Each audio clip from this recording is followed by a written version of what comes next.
Bismillahirrahmanirrahim. Alhamdulillahirabbil alamin. Wassalatu wassalamu ala al-mab'uts rahmatan lil alamin. Nabiyina Muhammad wa ala alihi wa sahbihi wa man tabi'ahum bi ihsanin ila yaumiddin, amma ba'd.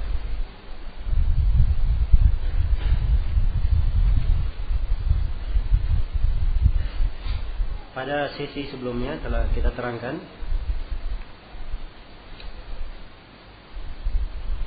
judul dari buku ini, juga telah kita jelaskan sedikit dari biografi penulis Muhammad bin Rasul Al-Barzanji.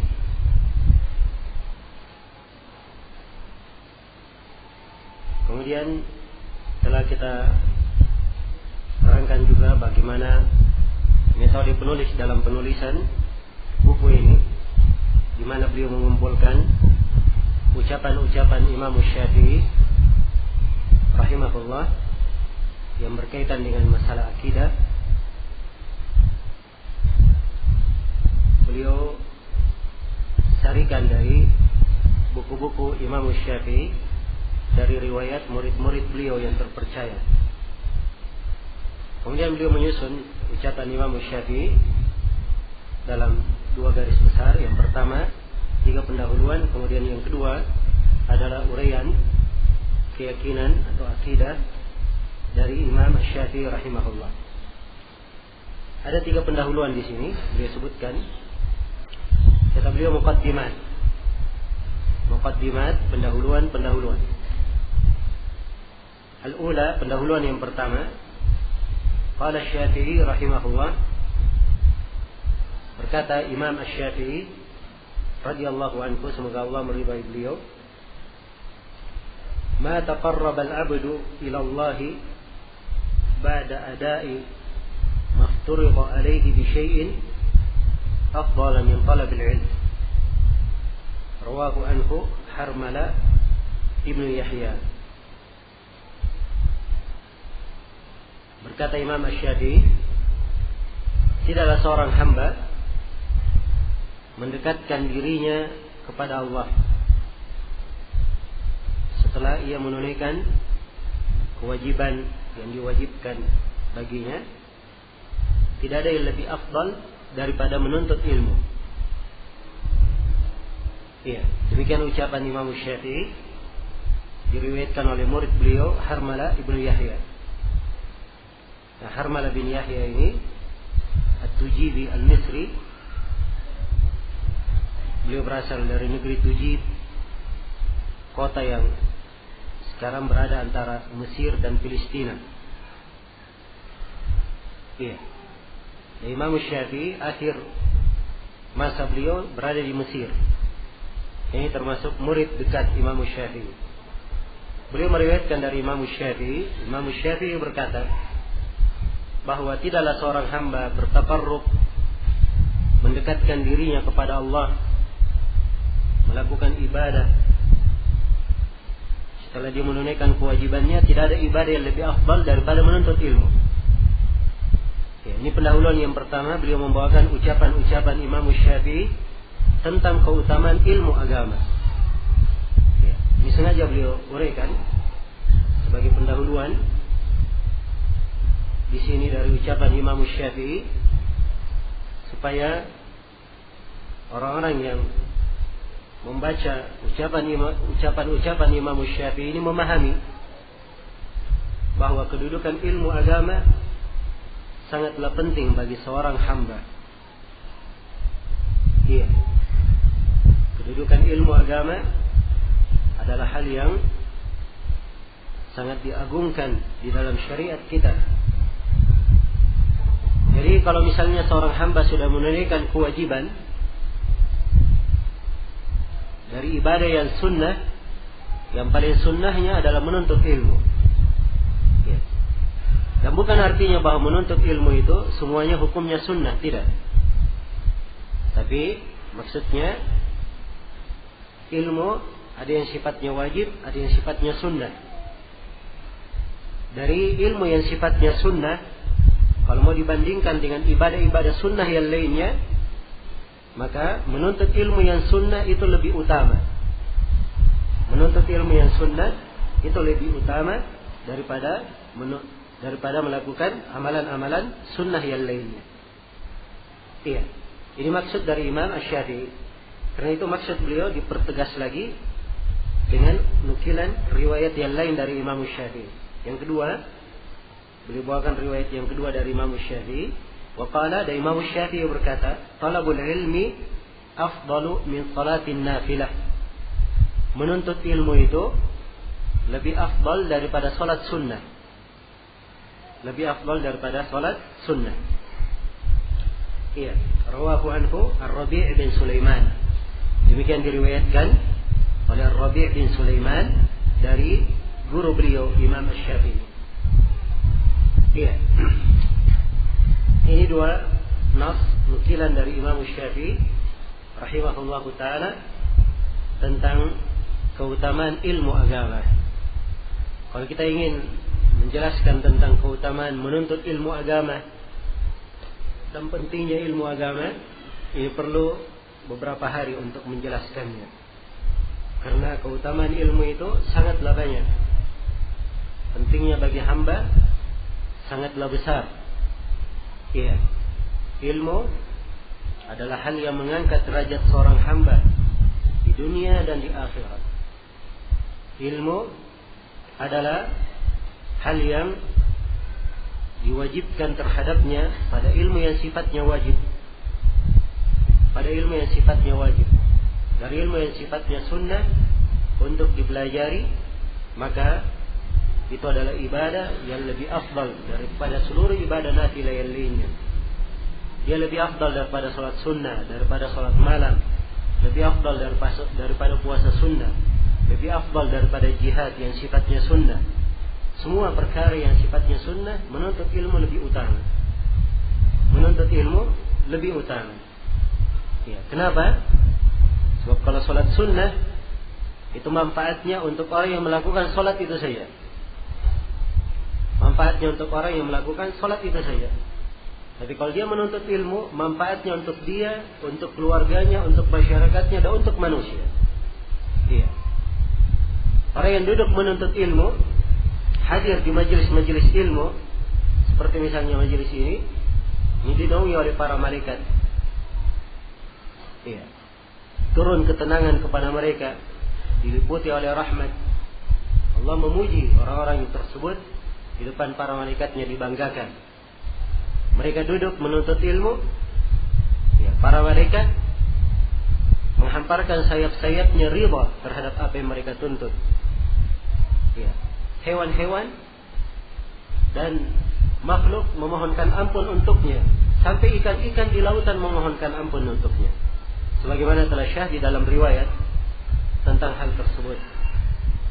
Nah, ilmu ini adalah hal yang menerangi seorang hamba. Hal yang menerangi seorang hamba, menjadikan dirinya selalu berada di atas petunjuk. Di masa dia susah, ada yang melapangkan kesusahannya. Di masa dia bersedih, ada yang menghiburnya. Ilmu agama akan menghiburnya. Di masa dia menghadapi permasalahan, ilmu agama akan memberikan solusi dan penyelesaian untuknya. Iya. Dan dengan ilmu agama ini, Allah Subhanahu wa ta'ala memberikan kecintaan untuknya di tengah makhluk. Memberikan kecintaan untuknya di tengah makhluk. Dan banyak dari keutamaan ilmu, ya, diterangkan di dalam ayat-ayat Al-Quran dan hadits-hadits Rasulullah Sallallahu Alaihi Wasallam. Karena itu Al-Barzanji di sini sengaja membawakan pendahuluan yang pertama, berisi ucapan-ucapan Imam Syafi'i tentang keutamaan ilmu. Ya, sebab ini adalah fondasi kebaikan umat. Ini adalah fondasi kebaikan umat. Umat Islam, kapan mereka kembali kepada ilmu agama, maka mereka akan dijayakan oleh Allah dan diangkat segala kejelekan dari mereka. Iya. Sekarang ini banyak yang menyayangkan keadaan umat. Ya. Terkena musibah di sana sini. Belum lagi banyak hal yang mereka derita dari penindasan dan selainnya, banyak yang mengeluhkan. Tapi harus diketahui bahwa sekedar keluhan, meratapi, menangisi tidak ada gunanya. Yang penting bagaimana ia mengetahui solusi, apa obat untuk keluar dari hal tersebut. Itu yang terpenting, mengambil pelajaran. Karena itu Rasulullah SAW mengingatkan, kata beliau di dalam hadits Ibnu Umar yang diriwayatkan oleh Imam Abu Daud, "Idza tabaya'tum bil'ina wa akhadtum adnab al-baqar wa raditum biz-zar' wa taraktumul jihad sallatallahu alaikum dullan la yanzi'uhu hatta tarji'u ila dinikum." Apabila kalian telah berjual beli dengan cara al-'ina. Al-'ina ini salah satu bentuk jual beli dengan cara riba. Dan kalian telah riba dengan peternakan atau pertanian, kalian telah memegang ekor-ekor kerbau. Ya, maksudnya dia sibuk dengan peternakan, pertanian. Ya. Kesibukan yang melalaikannya dari agama. Bukan artinya beternak dan bertani diperbolehkan, tidak. Tapi beternak dan bertani tersebut menyibukkannya dari agama. Ini yang dicela. Wa taraktumul jihad, dan kalian meninggalkan jihad. Ya, ini 4 penyakit. 4 penyakit ini pernah dibahasakan dalam hadis yang lain oleh Rasulullah sallallahu alaihi wasallam. Tabi yushaku an tada'a alaikumul umam. Dikhawatirkan kalian akan diperebutkan oleh umat-umat. Kama tada'al akalata ila qas'atiha. Sebagaimana makanan diperebutkan di atas meja. Jadi Nabi menggambarkan keadaan umat seperti makanan diperebutkan oleh musuhnya di atas meja. Ya. Betapa hinanya, betapa remehnya mereka di atas musuh, terhadap musuh. Maka para sahabat bertanya kepada Rasulullah, "Ya Rasulullah, amin killatin nahnu yawma'id?" Wahai Rasulullah, apakah kami sedikit pada hari itu sehingga kami dihinakan seperti itu? Kata beliau, "La, tidak. Bal antum yawma'idin katsir." Bahkan kalian pada hari itu sangat banyak. Walakinnakum ka gutha'is sayf. Tapi kalian itu seperti buih. Ya, di buih lautan. Ya, buih banyak. Ya. Tapi tidak ada harganya, tidak ada nilainya. Ini karena tidak ada dari bentuk ilmu. Ya. Hanya ada kuantitas saja, tidak ada kualitas. Ya. Cuma banyak jumlahnya tapi tidak ada kualitasnya.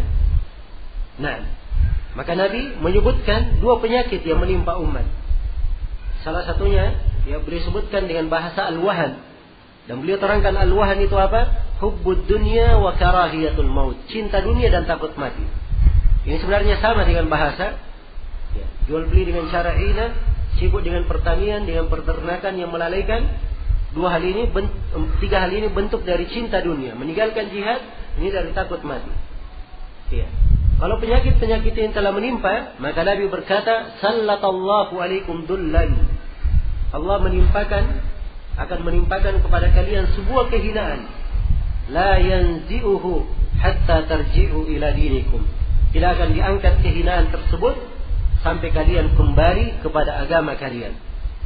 Jadi kembali kepada agama ini adalah cara untuk mengangkat kehinaan di tengah umat.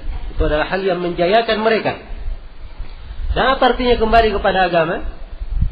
Ya, yaitu dia kembali mempelajari agamanya, mendalami Al-Quran dan Sunnah Rasulullah Sallallahu Alaihi Wasallam. Ya, karena itulah umat Islam mereka akan selalu dijayakan sepanjang mereka selalu mempelajari Al-Quran dan Sunnah Rasulullah Sallallahu Alaihi Wasallam. Iya, dan kita menyaksikan di masa ini bagaimana umat kita dijauhkan dari ilmu agama. Dijauhkan dari ilmu agama. Iya. Bagaimana ilmu agama itu digambarkan sebagai hal yang mengerikan. Kadang ilmu agama digambarkan sebagai hal yang memberatkan. Ilmu agama diterjemahkan dengan terjemahan-terjemahan yang keliru. Iya. Ini yang menyebabkan umat akhirnya jauh dari ilmu agama. Belum lagi perkara-perkara yang melalaikan dari fitnah syahwat, dari fitnah syubhat yang menimpa umat sehingga banyak dari manusia yang jauh dari agamanya. Ya, kalau ini sudah menimpa umat, maka tentunya kejelekan dan kehinaan akan selalu menyertai mereka. Karena itulah dari kewajiban kita adalah kita kembali dan mempelajari ilmu agama. Ilmu itu tidak bisa dinilai dengan sesuatu apapun. Iya, tidak bisa dinilai dengan sesuatu apapun. Tidak bisa dinilai ilmu agama itu dengan dunia dan seisinya. Iya. Sebab siapa yang memahami ilmu, dia tidak akan menoleh kepada perkara dunia. Dunia adalah hal yang inah, hal yang hina baginya. Ilmu lebih utama dan lebih afdal daripada itu. Dari sisi keutamaan, dan dari sisi fadilah, dan dari sisi pahala. Di sisi Allah subhanahu wa ta'ala. Iya. Karena itulah dimaklumi bahwa Rasulullah SAW misalnya bersabda, Raka'ata al-fajri khairun minad dunya wa ma fiha. 2 rakaat subuh, 2 rakaat sunnah dilakukan sebelum sholat subuh, itu pahalanya lebih baik daripada dunia dan seisinya. Ini 2 rakaat sholat sunnah dikerjakan. Pahalanya lebih baik daripada dunia dan apa? Dan seisinya. Iya. Maka ilmu dan penerapannya tidak bisa dinilai dengan perkara dunia. Tidak bisa dinilai dengan harta. Ilmu itu menjaga seorang pemiliknya. Ilmu akan mengarahkannya kepada kebaikan. Menegurnya tatkala ia bersalah, tatkala ia keliru, tergelincir. Mengarahkannya kepada hal yang bermanfaat baginya. Berbeda dengan harta. Harta itu dijaga oleh pemiliknya. Dia tidak menjaga pemiliknya. Dia dijaga oleh si pemilik. Iya. Ilmu akan mengembangkan kebaikan untuknya. Berbeda dengan hartanya. Ya, belum tentu hal tersebut terjadi baginya. Ilmu adalah hal yang terus-menerus membukakan untuknya lahan-lahan ibadah. Perkara-perkara ketaatan. Berbeda dengan harta. Dia harus sibuk menjaga hartanya. Sehingga kadang banyak melalaikannya dari perkara-perkara yang wajib. Ya, dan perbandingan antara ilmu dan harta, di mana keutamaan ilmu di atasnya itu dari puluhan sisi. Diterangkan oleh Ibnu Al-Qayyim rahimahullahu taala di dalam Madarijus Salikin dan selainnya. Iya. Namun sebagaimana yang saya sebutkan tadi, kita tidak bisa menjelaskan seluruh sudut yang berkaitan dengan keutamaan ilmu. Iya. Dan ilmu itu tidak bisa dijual dengan sesuatu yang sifatnya dengan keduniaan. Apakah itu dalam bentuk harta, dalam bentuk kekuasaan maupun yang lainnya. Karena itulah orang-orang yang memang mengerti ilmu agama dengan baik, ya, memahami ilmu agama dengan baik, maka tidak ada kecenderungan baginya yang menyebabkan dia lebih mengutamakan dunia daripada ilmu. Tidak ada kecenderungan baginya dia mencari kekuasaan meninggalkan ilmu. Sebab ilmu itu sendiri kekuasaan yang sangat kuat. Ilmu itu sultan. Iya, ilmu itu adalah sultan. Dengan ilmu agama hati-hati manusia bisa tunduk, bisa menerima. Ya. Tidak dengan paksaan, tidak diancam dengan pedang, tidak pula diancam dengan kekuatan. Tapi dengan ilmu agama melembutkan hati mereka, membuat mereka tunduk kepada kebenaran, kembali kepada jalan yang lurus. Ya. Dan ini dari manfaat ilmu yang sangat besar. Baik, ini 2 ucapan dari Imam Syafi'i. Ya, beliau menjelaskan bahwa menuntut ilmu itu lebih baik daripada sholat sunnah. Dan ini juga mengisyaratkan kepada kita semua bahwa ilmu itu ada yang sifatnya wajib dipelajari dan ada yang sifatnya sunnah untuk dipelajari. Iya. Maka ilmu ada yang berkaitan dengan kewajiban. Kita sebagai seorang muslim harus mengerti bagaimana cara memurnikan ibadah kepada Allah. Maka kita wajib mengetahui akidah yang benar. Dan saya sudah terangkan ya bahwa akidah, mempelajari akidah, kewajiban yang paling wajib. Iya. Kemudian yang kedua, kita ada kewajiban sholat 5 waktu. Maka kita wajib mempelajari bagaimana cara sholat yang benar. Ketika seorang memiliki harta, dia harus mengerti hukum-hukum seputar zakat. Begitu masuk bulan Ramadan, dia wajib mengetahui hukum tentang puasa. Kemudian, begitu dia memiliki kemampuan untuk haji, maka dia wajib untuk mengetahui hukum-hukum seputar ibadah haji. Dia masuk ke pasar, berdagang, berjual beli, maka dia wajib mempelajari hukum-hukum seputar jual beli, seputar riba. Jangan sampai dia berniaga dengan orang dia memakai cara riba dan dia tidak mengetahuinya. Ya, maka ada dari cabang ilmu dipelajari, diwajibkan sesuai dengan keadaan dan tempatnya. Ya, dan bukan artinya seorang wajib mempelajari, wajib dia menghafalkan. Tidak, hafalan itu kadar lebih, kadar tambahan, kadar yang afdal. Ya, tapi yang dimaksud di sini dia pernah mempelajarinya, pernah mengetahui dalil-dalilnya, pernah mengetahui dalil-dalilnya. Dan inilah pentingnya seseorang menuntut ilmu agama. Iya. Dan ilmu agama itu ada yang sifatnya sunnah, ada yang sifatnya sunnah. Selain dari yang diwajibkan, itu adalah hal yang sunnah. Dan yang sunnah ini kata Imam Syafi'i, dia lebih afdal daripada salat nafilah. Lebih afdal daripada apa? Salat sunnah. Iya. Kemudian Imam Syafi'i berkata, waqala, dan Imam Syafi'i berkata, man arada dunya فعليه بالعلم ومن أراد الآخرة فعليه بالعلم. Siapa yang menghendaki dunia, hendaknya dia menuntut ilmu. Siapa yang menghendaki akhirat, hendaknya ia menuntut ilmu. Iya. Ini ucapan Imam Syafi'i yang ketiga tentang ilmu. Iya. Siapa yang ingin dunia, hendaknya dia menuntut ilmu. Siapa yang menginginkan akhirat, hendaknya dia menuntut ilmu. Maksud ucapan Imam Syafi'i ini, bahwa ilmu itu memberikan berkah kepada seorang hamba.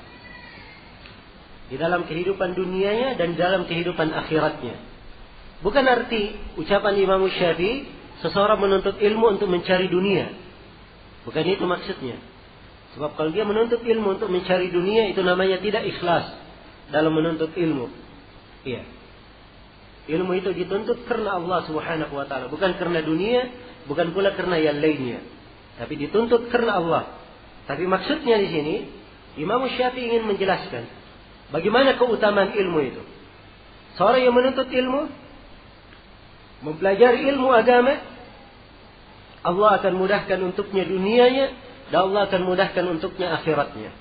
Dengan ilmu agama Allah perbaiki akhiratnya dan Allah datangkan dunia untuknya. Allah datangkan dunia untuknya. Sebab ini memang tabiat dari ilmu agama, memberikan kemudahan bagi seorang hamba. Allah berfirman, "Wa may yattaqillaha yaj'al lahu makhrajan wa yarzuquhu min haitsu la yahtasib." Barang siapa yang bertakwa kepada Allah, barang siapa yang bertakwa kepada Allah, Allah akan adakan untuknya jalan keluar dan ia akan diberi rezeki dari arah yang tidak pernah dia sangka. Iya, dari keberkahan, ketakwaan dia jalankan, dibangun di atas ilmu, maka ini menyebabkan Allah melapangkan rezekinya. Ya, memberikan kepadanya solusi dari setiap perkara dunia yang dia hadapi. Nah, maka ini maksud bahwa siapa yang menuntut ilmu, siapa yang hendaki dunia, maka hendaknya dia mempelajari ilmu, dan siapa yang menghendaki akhirat, hendaknya dia mempelajari ilmu agama. Mempelajari ilmu agama. Ya, dan perlu saya ingatkan ya bahwa kata ilmu, kalau di penggunaan nas Al-Quran dan hadis dan ucapan para ulama, yang dimaksud dengan ilmu itu tidak ada lain kecuali ilmu agama. Ya, bukan berkaitan dengan ilmu dunia. Ilmu dunia itu pembahasannya lain. Sini berkaitan dengan ilmu syar'i. Jadi siapa yang menghendaki kehidupan dunia, maka hendaknya dia menuntut ilmu. Dan siapa yang menghendaki kehidupan akhirat, maka hendaknya dia menuntut ilmu. Iya. Kemudian Imam Syafi'i berkata, "Wa qala al-ilmu illam tu'tihi kullaka lam yu'tika ba'dahu." Iya. Kata beliau, ilmu itu kalau engkau tidak menyerahkan seluruh dari dirimu, maka ilmu tidak akan memberikan sebagiannya untukmu. Iya. Di sini Imam Syafi'i ingin menjelaskan, ya, salah satu kiat yang harus diketahui oleh seorang penuntut ilmu, bahwa siapa yang menghendaki ilmu agama, dia harus ada upaya dan keseriusan di dalam mempelajarinya. Harus ada upaya dan keseriusan di dalam apa? Di dalam mempelajarinya. Iya. Ada upaya dan keseriusan. Adapun kalau dijadikan sebagai perkara sambilan, ya, hal yang hanya sekedar dijadikan sebagai penghibur dikala duka dan lara ya, dijadikan sebagai penenang dikala dia gundah gulana, atau dijadikan sebagai pengisi waktu dikala waktunya ada kosong, maka ini dia tidak mendapatkan ilmu sebagaimana mestinya. Jadi Imam Syafi'i di sini menunjukkan bagaimana cara seorang itu menuntut ilmu. Kalau memang ia ingin menuntut ilmu, maka dia mencurahkan segala kemampuannya. Itu pun kalau dia curahkan segala kemampuannya, ilmu akan memberinya sebagian saja. Tidak mungkin dia dapatkan semuanya. Sebab ilmu itu sangat luas sekali. Ilmu sangat luas sekali. Iya. Cabang-cabang ilmu sangat banyak. Cabang-cabang ilmu sangat banyak. Iya. Ada ilmu tafsir, ada ilmu hadis, ada ilmu fikih, ada ilmu bahasa, dan banyak lagi cabang-cabang ilmu. Ilmu bahasa saja, bahasa Arab, ada 12 cabang.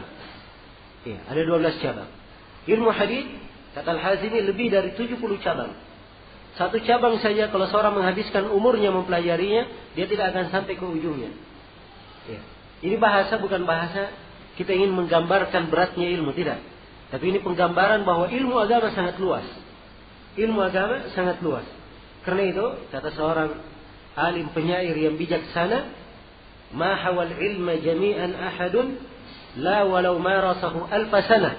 Innamal ilmu kabahrin zakhirin, fattakhid min kulli syai'in ahsana. Ilmu itu tidak pernah didapatkan seluruhnya oleh satu orang saja. Tidak akan dia dapatkan seluruh ilmu itu walaupun dia pelajari selama 1000 tahun. Ilmu itu bagikan lautan yang sangat dalam. Maka ketika seorang menuntut ilmu, diambil yang paling indahnya. Maka di dalam menuntut ilmu ada dinamakan kunci-kunci ilmu. Dasar-dasar dalam ilmu. Yang merupakan fondasi. Ibarat orang yang ingin membangun bangunan, dia harus meletakkan fondasi dulu. Jangan dia ingin membangun temboknya, memasang atapnya, belum ada fondasinya. Maka harus ada dasar-dasar di dalam seorang itu belajar. Sama seperti orang yang mempelajari akidah, misalnya keyakinan, dia harus mempelajari buku-buku dasar yang membenarkan apa? Akidahnya. Dan buku yang kita baca ini termasuk dasar di dalam pelajaran akidah. Sangat indah sekali untuk seseorang itu membangun keyakinannya sesuai dengan tuntunan Al-Quran dan Sunnah Rasulullah Sallallahu Alaihi Wasallam. Maka ilmu, kata Imam Syafi'i, kalau engkau tidak memberikan seluruh dari engkau, ia tidak memberikan sebagiannya. Jelas ya? Maka harus ada keseriusan. Dan sifat dari ilmu seorang apabila sudah merasakan nikmatnya ilmu, lezatnya ilmu, maka dia tidak akan mencari suatu hal yang lainnya. Karena ilmu agama itu penuh dengan kenikmatan. Sampai kata sebagian para ulama, "Lau ya'lamul muluku wa abna'ul muluki ma nahnu fihi lajaladuna 'alaihi bis-suyuf." Andai kata para raja, anak-anak raja mengetahui kenikmatan yang kita berada di dalamnya, kenikmatan ilmu yang kita rasakan, maka mereka pasti akan mencambuk kita dengan pedang-pedangnya, karena mereka iri terhadap nikmat yang kita dapatkan. Maka seorang yang menuntut ilmu itu pasti dia akan selalu bersemangat. Karena itu Nabi sallallahu alaihi wasallam berkata, "Manhumani la yashba'an. Manhumun li talibil ilm, manhumun li talibid dunya." Ada dua hasrat. Dua kantong yang tidak pernah kenyang. Selalu lapar. Selalu mencari tambahan. Yang pertama adalah manhur, hasratnya para penuntut ilmu. Dan yang kedua adalah hasratnya penuntut dunia. Ini dua tidak pernah ada kenyangnya. Kalau dia cari dunia, tidak ada habisnya. Dan itu kata Nabi, "Lau anna libni Adama wadiyaini min dhahab, labatagha ilaihi masalisa." Andai kata anak Adam itu punya 2 lembah berisi emas, dia sudah punya 2 lembah, semuanya penuh emas. Kurang apa lagi? 2 lembah emas ini dia punya. Ternyata kata Nabi, andai kata dia punya 2 lembah berisi emas, dia akan mencari lembah yang ketiga. Ini pencari dunia. Tapi penuntut ilmu, semakin dia bertambah ilmu, maka dia akan semakin haus akan ilmu itu. Semakin ingin untuk menuntutnya dan menambah ilmu. Karena itulah Allah Subhanahu wa taala tidak pernah memerintah nabinya untuk memohon tambahan nikmat apapun kecuali memohon tambahan ilmu. Allah memerintah kepada nabinya, wa qul rabbi zidni ilman. Katakanlah wahai Nabi Muhammad, bermohonlah engkau wahai Rabbku, tambahkanlah ilmu bagiku. Nabi tidak pernah disuruh memohon tambahan kekayaan, tambahan harta, tambahan istri, tambahan keturunan, tambahan kedudukan. Ya, tidak pernah beliau diperintah memohon yang seperti itu. Beliau hanya diperintah memohon apa? Tambahan ilmu. Karena orang yang telah merasakan nikmatnya ilmu agama, dia pasti selalu mencari tambahan. Selalu mencari tambahan. Dan inilah nikmatnya ilmu agama. Seorang mempelajari ilmu agama. Ya. Penuh dengan kesejukan. Penuh dengan ketenangan. Karena itulah harus diketahui di sini dan dihubungkan ya antara ucapan Imam Syafi'i tadi. Siapa yang menghendaki dunia, hendaknya dia menuntut ilmu. Siapa yang menghendaki akhirat, hendaknya dia menuntut ilmu. Ya. Kalau dihubungkan dengan ucapan beliau yang kedua, ya, ilmu itu engkau harus berikan seluruh dari dirimu. Kalau engkau tidak berikan seluruhnya, ya engkau tidak akan mendapatkan ilmu itu. Kalau kamu berikan seluruhnya, engkau pun hanya mendapatkan sebagian. Ini dua hal kalau kita hubungkan, bisa kita cermati di dalam sebuah hadis yang sangat indah sekali maknanya. Dari Nabi sallallahu alaihi wasallam. Di mana Rasulullah sallallahu alaihi wasallam bersabda, ya dalam hadis riwayat Imam Ahmad, kata beliau, "Man kanatid dunya hamma, farraqallahu shamla, wa ja'ala al-faqra baina aynayhi, wa la ta'tihi min ad-dunya illa ma kutiba lah." Siapa yang kehidupan dunia adalah tujuannya, cita-citanya, semangatnya hanya kehidupan dunia, maka Allah akan mencerai-beraikan upayanya. Dia berusaha dicerai-beraikan. Dan Allah akan jadikan kefakiran antara kedua matanya. Ya, seakan-akan dia diwarnai dengan kefakiran, takut dia miskin. Iya. Dan tidak akan datang kepadanya dunia kecuali apa yang sudah digariskan baginya. Perhatikan ini ya. Bagi siapa yang hidupnya memang hanya untuk dunia saja. Tapi sebaliknya Rasulullah bersabda, "Wa man kanatil akhiratu hamma." Siapa yang kehidupan akhirat tujuannya, ya, kehidupan akhirat itu yang dia cari, jama'allahu syamla, Allah akan mengumpulkan upayanya, disatukan upayanya. Wa ja'alal ghina fi qalbihi, dan akan dijadikan rasa kecukupan di dalam hatinya. Karena rasa kecukupan di dalam hati ini, itulah sebenarnya kekayaan. Ya, Nabi bersabda, "Laisal ghina an kathratil arab, innamal ghina ghinan nafs." Bukanlah kekayaan itu dengan banyaknya harta benda, tapi kekayaan adalah kekayaan di dalam jiwa, kekayaan di dalam hati. Iya. Jadi siapa yang kehidupan akhirat itu yang dia cari, Allah akan kumpulkan upayanya, dijadikan rasa cukup di dalam hatinya, dan akan datang dunia itu kepadanya dalam keadaan dipaksa dunia itu. Allah memaksa dunia untuk datang kepada si hamba. Ya. Jelas ya? Dan umat Islam ini Nabi tidak pernah khawatirkan kefakiran atas mereka. Bukan kefakiran yang dikhawatirkan atas umat. Ya. Sebab umat ini diuji dengan harta yang akan memalingkan mereka dari kewajiban. Karena itulah bagi seorang yang mengetahui keutamaan ilmu, ya tentunya dia akan selalu merasakan bagaimana nikmatnya ilmu tersebut. Selalu merasakan bagaimana nikmatnya ilmu tersebut. Baik. Kemudian ucapan Imam Syafi'i yang berikutnya masih menjelaskan tentang ilmu. Kata beliau, wa qala fi kitabir risalah. Imam Syafi'i berkata di dalam kitabnya, yaitu kitab Ar-Risalah. Ya, dimaklumi ya buku beliau, kitab Ar-Risalah, satu jilid cukup tebal. Imam Syafi'i berkata, haqqun ala talabatil ilm bulughu ghayati juhdihim fil istikthari minhu was-sabru ala kulli aribin duna talabihi wa ikhlasun niyyati lillahi ta'ala fihi fa innamal a'malu binniyah war-raghbatu ila Allah ta'ala fil 'aun fa innahu la yudraku khairun illa bi'aunihi. Iya. Sini beliau bawakan ucapan Imam Syafi'i yang berisi wejangan-wejangan bagi penuntut ilmu. Kata beliau, sebuah kewajiban bagi para penuntut ilmu Iya. Dia selalu mencurahkan seluruh kemampuannya untuk mencari tambahan ilmu. Ya. Selalu dicurahkan seluruh kemampuannya mencari apa? Mencari tambahan ilmu. Ya. Ilmu itu adalah suatu yang dicari. Ya. Hari ini dia mengumpulkan sebuah titik, besoknya dia cari titik berikutnya. Ya. Terus dia kumpulkan hingga menjadi banyak ilmu yang dia dapatkan. Ya. Hari ini setetes air dia tampung di belana, kemudian besoknya setetes air. Terus dia menampung tetesan-tetesan ilmu tersebut hingga berkumpul sangat banyak. Maka ilmu ini hendaknya seorang mencurahkan segala tenaganya untuk memperbanyak dari ilmu. Memperbanyak dari ilmu. Karena itu Imam Ahmad rahimahullahu ta'ala, dan beliau sudah sangat tua, masih dilihat oleh murid-muridnya memegang tinta, ya, bajunya belepotan tinta, beliau masih menulis. Ya. Beliau ditanya, wahai Imam Ahmad, sampai kapan engkau menuntut ilmu?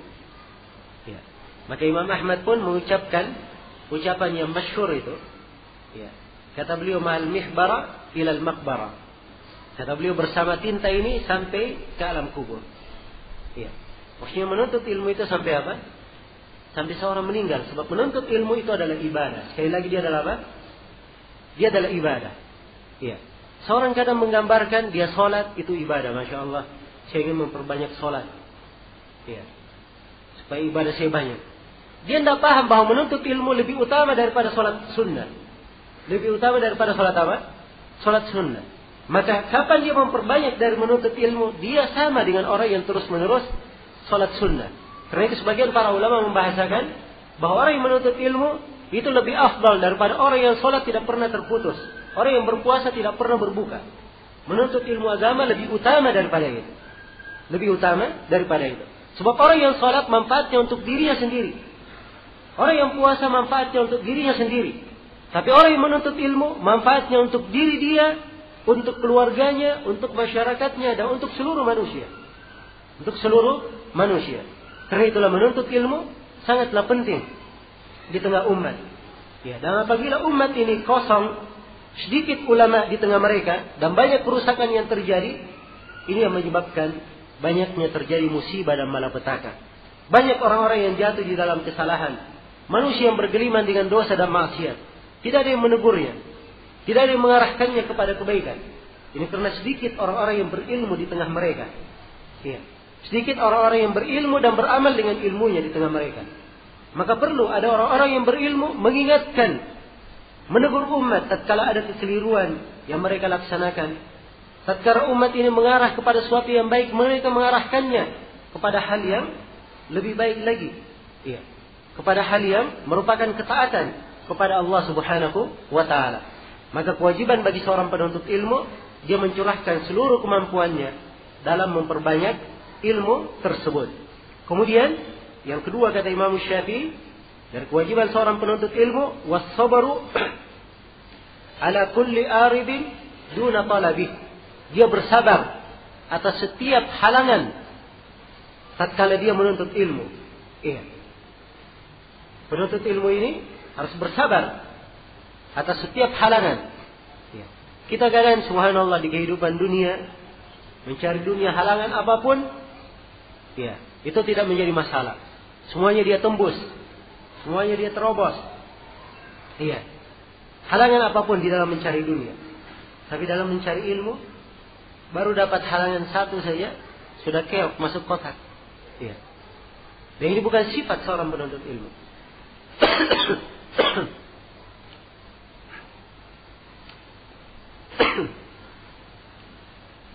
Harus ada kesabaran. Ya. Harus ada kesabaran di dalam menuntut ilmu. Imam Muslim rahimahullahu ta'ala, suatu hari atau di dalam sahihnya, beliau mengumpulkan riwayat-riwayat tentang waktu-waktu sholat. Ya. Riwayat yang sangat banyak. Dan tampak sekali bahwa Imam Muslim sangat letih mengumpulkan riwayat-riwayat ini. Sebab riwayatnya dari gurunya di berbagai negeri. Ya, coba bayangkan, beliau mengambil satu hadis dan hadis ini beliau ambil di berbagai negeri. Ya. Beliau ambil berbagai negeri. Ya, di masa itu, ya seorang yang melakukan perjalanan, ya itu pamit kepada keluarganya seakan-akan tidak kembali lagi. Seakan-akan tidak apa? Tidak kembali lagi. Sebab dia tidak tahu apa yang akan merintanginya di jalan. Ya, dari padang pasir yang sangat tandus, ya, belum lagi keamanan yang tidak dijamin.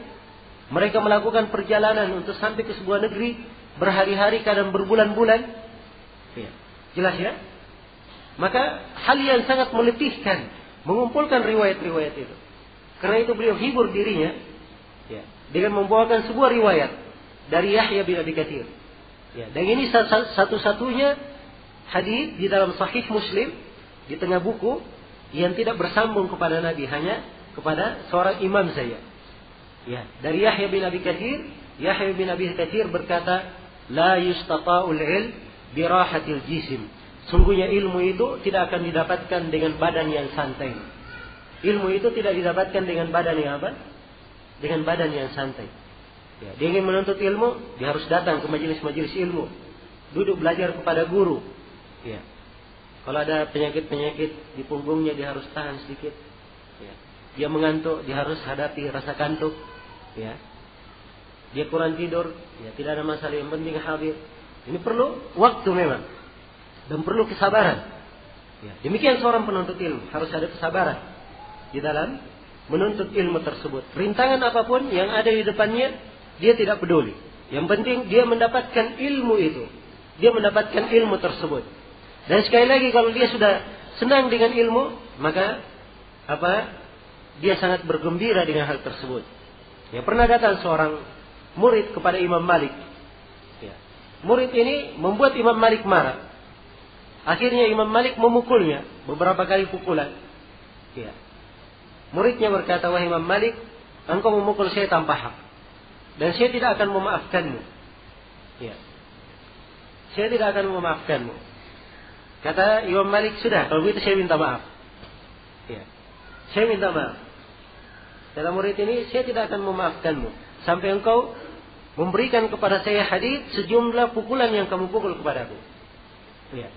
Dan Imam Malik dimaklumi kebiasaan beliau, murid datang, murid yang baca. Dia baca riwayat Imam Malik mendengar. Ya, beliau katakan, "Iya, itu benar riwayat saya, benar riwayat saya." Beliau membaca sendiri, berkata, menceritakan kepada saya guru saya, dan guru saya Nabi bersabda begini. Itu jarang keluar dari Imam Malik. Ya, sekarang digunakan kesempatan oleh murid ini. "Saya tidak akan maafkan sampai engkau menyampaikan dengan lisanmu beberapa hadis sesuai dengan jumlah pukulan. Kalau pukul 10 kali, sampaikan 10 hadis." Ya. Maka akhirnya Imam Malik pun menyampaikan hadis sejumlah pukulan yang beliau pukul. Setelah selesai, si murid berkata, "Wahai Imam Malik, pukul lagi saya." Ya. Tidak apa-apa, tambah lagi hadis untuk saya. Ya. Perhatikan ya, bagaimana kecintaan mereka terhadap ilmu dan semangat mereka di dalam menuntut ilmu. Nah, ini dari perkara yang kita temukan di kalangan para ulama kita. Di kalangan para ulama kita. Karena itu wajar Allah Subhanahu wa taala memuliakan mereka dengan ilmu. Memuliakan mereka dengan ilmu. Tidak seperti kita di masa ini. Masya Allah, fasilitas sangat banyak sekali. Ya. Kalau di masa dahulu kita ingin pergi ke negeri lain, ya itu pamitan, seakan-akan tidak kembali, berhari-hari perjalanan. Sekarang ingin pergi ke sebuah negeri, ya dihitung hanya beberapa menit atau beberapa jam sudah sampai ke negeri tersebut. Ya. Dahulu, ya seorang anak kadang datang setelah 17 tahun, dia datang ke sebuah kota mencari ayahnya. Mencari ayahnya. Tidak ada alat komunikasi. Sekarang dimanapun dia bisa telepon, dia bisa SMS. Ya, subhanallah. Tapi bersamaan dengan itu, kita penuh dengan fasilitas, tapi penuh dengan kemalasan. Ya. Di masa itu, mereka kurang fasilitasnya, tapi sangat rajin di dalam belajar, dan di dalam apa? Dan di dalam menuntut ilmu. Ini perbedaan antara masa kita dengan masa ulama terdahulu. Karena itulah ilmu pada mereka lebih kuat, dan lebih apa? Lebih berkahi. Berbeda dengan kita, banyak fasilitas, tapi kurang berkahnya. Kurang berkahnya. Karena itulah bagi seorang hamba yang Allah berikan kepadanya nikmat dan banyak kemudahan yang Allah berikan kepadanya, hendaknya dia bertakwa kepada Allah pada nikmat yang diberikan kepadanya. Dia gunakan nikmat tersebut pada hal-hal yang mengantarnya kepada ketaatan, pada hal-hal yang mendekatkan dirinya kepada Allah Subhanahu wa taala. Kemudian kata Imam Syafi'i, wa ikhlasun niyyah lillahi taala fihi. Dan dari kewajiban seorang penuntut ilmu, dia mengikhlaskan niatnya kepada Allah dalam ilmu yang dia tuntut. Iya. Ini dari hal yang sangat wajib bagi seorang penuntut ilmu. Dia mengikhlaskan niatnya. Dan mengikhlaskan niat ini adalah kunci kesuksesan dalam menuntut ilmu. Kunci kesuksesan di dalam menuntut ilmu. Dan keikhlasan pada niat ini menyebabkan Allah memudahkan untuknya jalan. Akan dimudahkan untuknya ilmu tersebut. Karena keikhlasannya. Dan ini dimaklumi. Ya, bagaimana seorang ikhlas dan bersungguh-sungguh, Allah bukakan untuknya kebaikan. Ya, Allah berfirman di dalam Al-Quran, "Walladzina jahadu fina lanahdiyannahum subulana." Orang-orang yang bersungguh-sungguh di jalan kami, maka kami akan memberikan hidayah kepadanya menuju kepada jalan-jalan kami. Ya, di dalam Musnad Imam Ahmad dan selainnya ada kisah yang sangat menarik sekali. Kisah perjalanan Salman Al-Farisi, bagaimana beliau mendapatkan hidayah masuk Islam. Iya. Dan ini menunjukkan keikhlasan beliau. Salman Al-Farisi berguru kepada beberapa guru pendeta. Ya. Sudah menjadi dia mendapatkan beberapa guru, karena keikhlasannya akhirnya Allah Subhanahu wa taala memudahkan untuk beliau berjumpa dengan Nabi Muhammad sallallahu alaihi wasallam. Dan disitulah beliau mendapatkan hidayah masuk ke dalam Islam. Iya, ini karena keikhlasan. Maka kapan ada keikhlasan pada diri seorang hamba, ini akan memudahkannya untuk selalu berada di atas jalan yang lurus. Selalu berada di atas jalan yang lurus. Berbeda dengan orang yang menuntut ilmu agama, ya, hanya sekedar ingin dikata begini, atau ingin dikatakan lebih di tengah manusia, ya, atau hanya dikatakan dia memiliki ilmu dan sebagainya. Ini semuanya dari maksud-maksud yang rendah dan hina, tidak pantas dipikirkan oleh seorang penuntut ilmu. Seorang penuntut ilmu, dia melatih dirinya untuk ikhlas. Bagaimana cara dia ikhlas dalam menuntut ilmu? Yang pertama, dia menuntut ilmu, dia niatkan untuk mengangkat kejahilan dari dirinya. Dia anggap bahwa dirinya ini penuh dengan kejahilan. Dirinya ini adalah hamba penuh dengan kekurangan. Maka harus dia perbaiki dengan ilmu.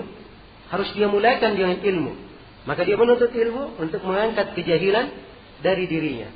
Kemudian yang kedua, dari hal yang membantu seseorang ikhlas dalam menuntut ilmu, dia menuntut ilmu agama, dia niatkan untuk meninggikan agama Allah. Untuk meninggikan apa? Agama Allah Subhanahu wa taala. Kemudian yang ketiga, dia menuntut ilmu, dia niatkan dengannya supaya bisa menjadi manfaat. Menjadi manfaat dimanapun dia berada. Dia bermanfaat dimanapun dia berada. Sebab sifat seorang penuntut ilmu, dia bermanfaat dimanapun dia berada. Kata Nabi Isa alaihi salam, "Wa ja'alani mubarakan aynama kuntu." Dan Allah menjadikan saya sebagai orang yang berberkah dimanapun saya berada. Yang Nabi Isa itu berberkah dimanapun beliau berada. Kata para ulama ahli tafsir, yaitu beliau berberkah dengan ilmu yang beliau miliki, ilmu yang Allah berikan kepadanya. Beliau berberkah dimanapun beliau berada. Ya, dimanapun kakinya menapak, maka di situ menjadi kebaikan bagi manusia. Dia memberikan manfaat ilmu, memberikan wijangan yang indah, mengarahkan kepada kebaikan, mengarahkan manusia kepada hal-hal amalan-amalan yang mendekatkannya kepada sorga, dan memperingatkan manusia dari amalan-amalan yang bisa menjatuhkan mereka ke dalam neraka. Waliyadzubillah. Baik. Kemudian kata beliau, "Fainnamal a'malu binniyah." Ya, harus diketahui bahwa setiap amalan itu tergantung niatnya.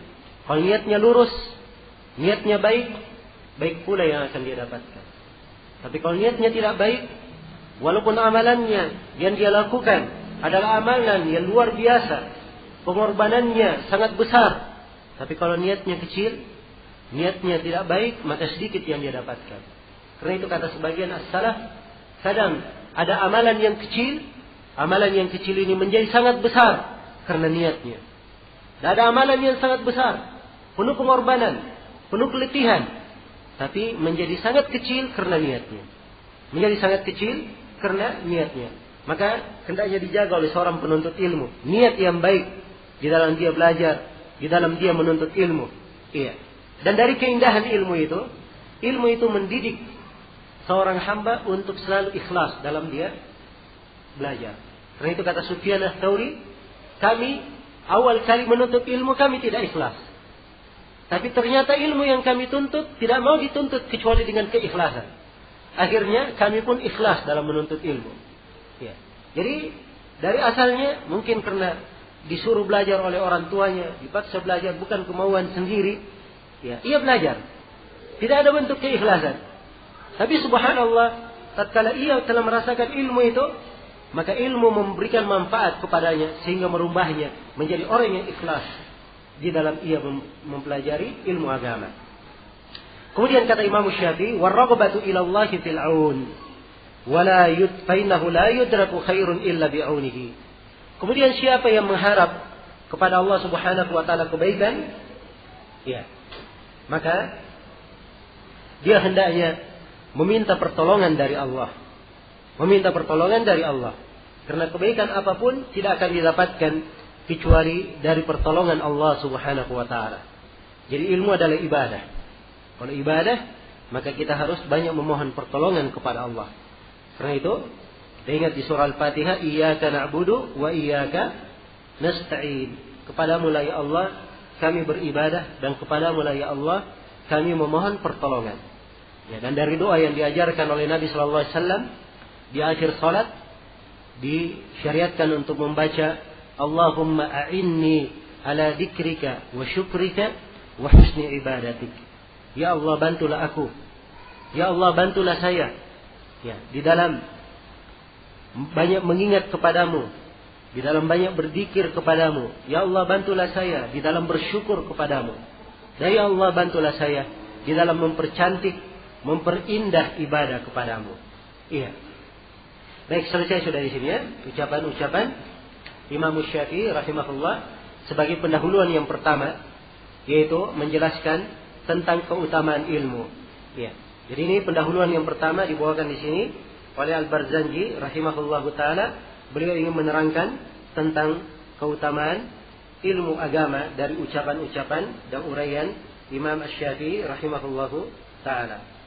Pendahuluan yang kedua, Al-Barzanji rahimahullahu taala di sini ingin menjelaskan tentang sikap Imam Syafi'i berkaitan dengan ilmu kalam. Berkaitan dengan ilmu kalam. Iya.